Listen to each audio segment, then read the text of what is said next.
अपने ज्ञान के प्रकाश से पूरे विश्व में रोशनी बिखेरने वाले स्वामी विवेकानंद एक ऐसी शख्सियत थे जिन्होंने बहुत ही कम उम्र में संसार को वो शिक्षा दी जिसे इतने सालों बाद आज भी लोग अपने लिए एक निर्देश के तौर पर मानते हैं।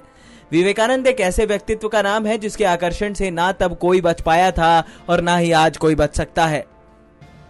जरूरत है बस उनकी कही हुई एक एक बात को सही तरीके से समझने और उसे अपनाने की।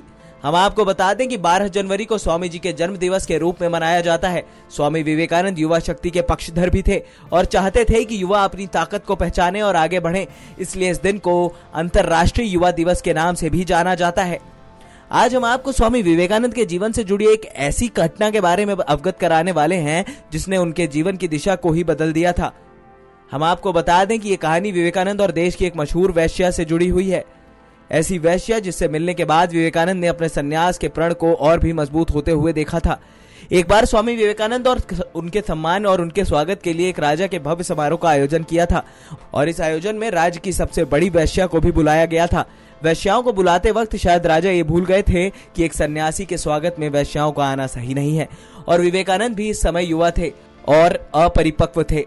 वो अभी पूरी तरह से सन्यासी बने भी नहीं थे बल्कि सन्यासी बनने के लिए उस मार्ग पर चल ही रहे थे।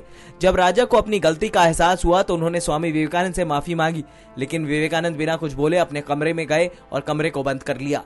राजा ने विवेकानंद से बताया कि वो राज्य की सबसे बड़ी वेश्या है और ऐसे उसे नकार दिया गया तो ये उसका अपमान होगा, इसलिए सिर्फ उसका गान सुनने के लिए ही बाहर आ जाइए। लेकिन विवेकानंद ने एक भी नहीं सुनी और कमरे में बंद ही रहे। आपको बता दें कि विवेकानंद कमरे से बाहर आने में डर रहे थे कि इतने में एक मधुर सन्यासी गीत उनके कानों में पड़ा और गीत का अर्थ कुछ ऐसा था कि मुझे मालूम है कि मैं तुम्हारे योग्य नहीं, फिर भी तुम जरा ज्यादा करुणामय हो सकते थे। मैं राह की धूल ही सही, ये मालूम है मुझे, लेकिन तुम्हें तो मेरा इतना विरोधी नहीं होना चाहिए। मैं कुछ नहीं हूँ, अज्ञानी हूँ, एक पापी हूँ, पर तुम तो पवित्र आत्मा हो, तो क्यों मुझसे डरते हो। विवेकानंद अपने कमरे में बैठे हुए इस गीत को सुन रहे थे और उन्हें यह महसूस किया कि वेश्या रोते हुए ये गीत गा रही है। फिर उन्होंने अपने ऊपर बहुत गुस्सा आया और वे क्या कर रहे थे। विवेकानंद से बिल्कुल रहा नहीं गया और वो अपने कमरे से बाहर आए और वेश्या का गीत सुनने के लिए वहां बैठ गए। इस तरह विवेकानंद एक वेश्या से पराजित हुए थे और कहीं ना कहीं इस हार ने उन्हें पूरे तरीके से संन्यास ग्रहण करवा दिया था।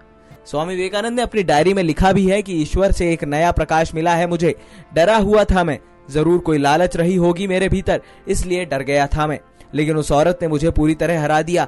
मैंने कभी नहीं देखी ऐसी विशुद्ध आत्मा। अब मैं उस औरत के साथ बिस्तर में भी सो भी सकता था और मुझे डर भी नहीं था।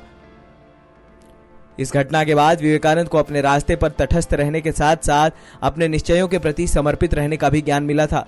नेक्स्ट 9 न्यूज रूम के लिए विनीत की रिपोर्ट।